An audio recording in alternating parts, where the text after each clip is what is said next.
Taste the Daily. Jharkhand மாநில முதலமைச்சர் ஹேமந்த் சோரனிடம் அமலாக்கத்துறை அதிகாரிகள் விசாரணை மேற்கொண்டு வருகின்றனர். கூடுதல் தகவல்களை வழங்குவதற்காக செய்தியாளர் ராஜீவ் இணைந்திருக்கிறார். அவரிடம் கேட்கலாம். ராஜீவ், ஏற்கனவே கடந்த 20ஆம் தேதி விசாரணை நடைபெற்றது. அதற்கு பிறகு பல முறை சம்மன் அனுப்பியும் ஹேமந்த் சோரன் நேரில் ஆஜராகல. ஆனா கடந்த ஓரிரு நாட்களாக நடக்கும் காட்சிகளை நம்ம பார்க்கிறோம். அமலாக்கத்துறையினர் இல்லத்திற்கு செல்வது, அவர் இல்லாமல் போவது, பாஜக அது தொடர்பாக சுவரொட்டிகளை ஒட்டுவது போன்ற பல விஷயங்கள் அடுத்தடுத்து அரங்கேறி வருகின்றன. பிற்பகல்ல இருந்தே அந்த விசாரணை தொடர்ந்து வருகிறதே. விசாரணையின் தற்போதைய நிலவரம் என்ன?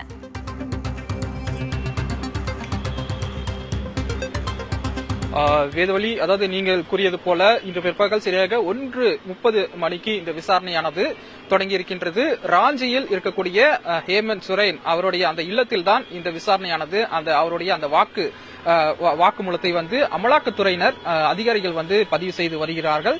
இதற்காக அங்கு ஏற்கனவே பலத்த பாதுகாப்பு ஏற்பாடுகள் செய்யப்பட்டிருக்கின்றது. குறிப்பாக முதல்வருடைய அந்த இல்லம் அமைந்திருக்கக்கூடிய பகுதிகளில் அதிக அளவில் அந்த கட்சியினுடைய தொண்டர்களும் அவருக்கு ஆதரவாக அதிக அளவில் தற்போது கூடி வரக்கூடிய நிலையில் எந்த ஒரு அசம்பாவித சம்பவம் ஏற்படாமல் இருப்பதற்கும் எந்த ஒரு போராட்டத்திலும் யாரும் ஈடுபடக்கூடாது என்ற ஒரு எச்சரிக்கையுடன் 144 தடை உத்தரவானது அங்கு அமல்படுத்தப்பட்டிருக்கின்றது.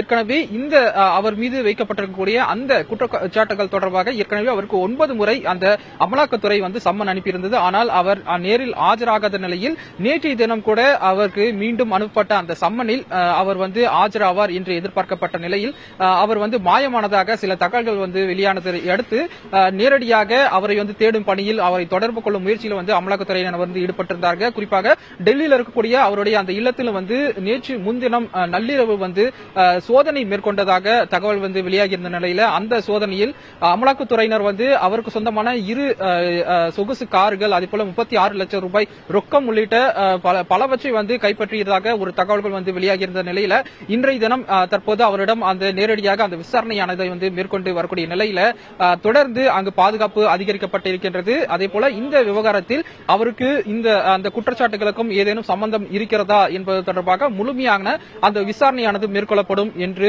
தெரிகிறது. ஏற்கனவே நேற்றைய தினம் அமலாக்கத்துறை ஒரு தகவல் வெளியிட்டிருந்தாங்க. குறிப்பாக அந்த குற்றச்சாட்டுகளுக்கும் அவர் மீது வைக்கப்பட்டிருக்கக்கூடிய குற்றச்சாட்டுகளுக்கும் முதல்வருக்கும் சம்பந்தம் இருப்பதாகவும் அதற்கான ஆதாரங்கள் அமலாக்கத்துறையிடம் இருப்பதாக ஒரு தகவலையும் அவர் குறிப்பிட்டிருந்தாங்க.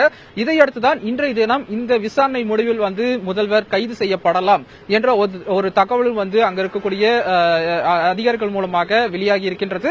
இதையடுத்து அடுத்த கட்டமாக அந்த மாநிலத்தில் அந்த சட்டம் ஒழுங்கு பிரச்சனை ஏற்படாதவாறு அனைத்து நடவடிக்கைகளும் மேற்கொள்ளப்பட்டு வருகிறது. குறிப்பாக நேற்றைய தினமே மாயமானதாக சொல்லப்பட்ட முதல்வர் பிற்பகலுக்கு பிறகு ராஞ்சி அவருடைய இல்லத்திற்கு வந்தடைந்தார். ஆனால் இடைப்பட்ட அந்த 48 மணி நேரமாக அவர் எங்கே இருந்தார் என்பது தொடர்பான எந்த ஒரு விஷயமும் வெளியாகாத நிலையில் பிற்பகல் அவர் மீண்டும் வீடு திரும்பினார். அதற்கு பின்பாக 2 கூட்டங்கள் அந்த கட்சியினுடைய அல்லது கூட்டணி கட்சிகளுடைய அந்த சட்டமன்ற உறுப்பினர்களுடன் மேற்கொண்டதை நம்மால் பார்க்க முடிந்தது. இதற்கான ஒரு காரணம் அவருடைய மனைவி கல்பனா சோரனை முதல்வராக்குவது தொடர்பாக ஒரு ஆலோசனை மேற்கொண்டதாக கூறப்படுகிறது.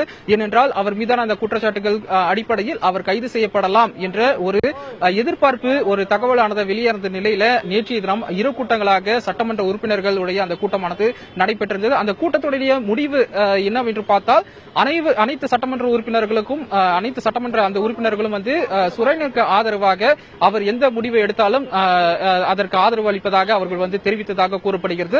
இது போன்ற ஒரு நிலையில்தான் பிற்பகல் 1:30 மணி முதல் இந்த ஒரு விசாரணையானது நடைபெற்று வருகிறது.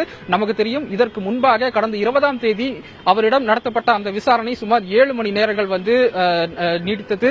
அதே போல இன்றைய தினமும் ஒரு விரிவான ஒரு விசாரணையாக இருக்கும் என்று எதிர்பார்க்கலாம். இந்த விசாரணை முடிவில் அவர் கைது செய்யப்படுகிறாரா, அடுத்த கட்டமாக அங்கு முதல்வருடைய அந்த பதவி அவருடைய மனைவிக்கு கொடுக்கப்படுமா போன்ற விஷயங்களுக்கு நமக்கு பதில் தெரிய வரும்.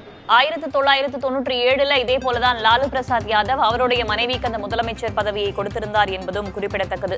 அதே முறையை தான் ஹேமந்த் சோரனும் பின்பற்ற போகிறாரா என்பதையெல்லாம் நம்ம அடுத்தடுத்த காட்சிகளை பொறுத்திருந்து பார்க்க வேண்டியது இருக்கிறது. தற்போதைய தகவல்களை தந்தமைக்கு நன்றி ராஜி.